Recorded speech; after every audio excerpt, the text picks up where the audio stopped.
Hello everyone, আমি অর্পিতা। কী অবস্থা সবার? Welcome to part 1 of my didi's wedding season. Preparation নেওয়া তো শেষ, এখন বিয়েটা হওয়া বাকি। তো এই তো আমরা বৃষ্টির মধ্যেই বেরিয়ে গেলাম কুষ্টিয়ার উদ্দেশ্যে।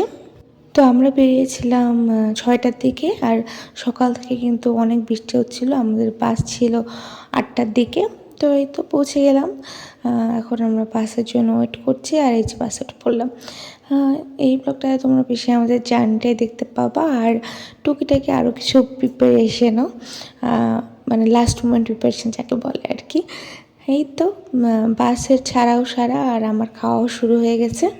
তো গল্প করতে করতে আর খেতে খেতে চলে এলাম ঘাটে। আর তখনও বৃষ্টি চলছিল, আমরা তো টেনশনে ছিলাম যে কি হবে এমন বৃষ্টি থাকলে। আর বাসায় এসে দেখলাম যে আমাদের বাসা কিন্তু একদম ডেকোরেটেড।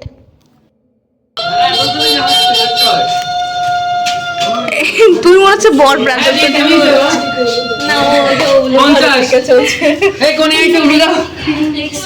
ও বাবা,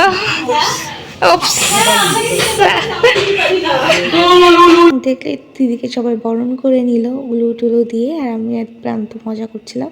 তারপর আমরা উপরে এলাম প্যান্ডেল দেখতে যে কেমন করে করেছে, আর ছাদনাতলা করতে লোকও কিন্তু চলে এসেছে। যেহেতু দিদির বিয়ে বাসি বিয়েটা বাসাই হবে, এই জন্য ছাদনাতলাটা এখানে করা হচ্ছে একটা, আর একটা করা হবে কমিউনিটি সেন্টারে। তো বাসাটা এখন দেখতে এলাম যে সবটা ঠিকঠাক করে করছে কি না। এরই মাঝে তুচু দাদা আর জ্যাঠা কিন্তু কলা গাছ নিয়ে এসেছে বিয়ের জন্য, সেটাই কাটাকাটি চলতেছে। তারপর আমি আর দিদি লেগে গেলাম আলপনা দিতে। ছাদনাতলাটা হওয়ারও অপেক্ষা করছিলাম, ওরই মাঝখানে আমরা একটা আলপনা দিব অনেক বড় করে। তো সেটার কাজই শুরু হয়ে গেল। আমি আর ওদের দিদি মিলে, ওদের দিদি কিন্তু অনেক ফাস্ট আলপনা দিয়েছে, আর আমি তাকে হেল্প করে দিয়েছি। আর এরই মাঝে দেখো অন্ধকার হয়ে গেছে, আর আমি ফ্ল্যাশ লাইটের আলোতে আলপনা দিচ্ছি। তখনও অবধি ছাদে রড লাইট লাগানো হয়েছিল না, পরবর্তীতে লাগিয়ে দিয়েছিল যদিও। এই তো রড লাইট কিন্তু তখন লাগিয়ে দিয়েছে, আর আমরা সুন্দর করে বসে বসে আলপনা দিচ্ছি। আমরা এখানে গান শুনছিলাম, বেশ মজা করতে করতে আলপনা দিচ্ছিলাম। দিদি আমাদের জন্য চিপস আর কোল্ড ড্রিঙ্কস নিয়ে এসেছিল, আর এদিকে কিন্তু সব বড়রাও চলে এসেছিলো আলপনাকে ঘিরে, সবাই বসে গল্প করছিল। আর এই যে আমাদের বাড়ির সদস্যও কিন্তু একটা আলপনা দেওয়ার ট্রাই করছে।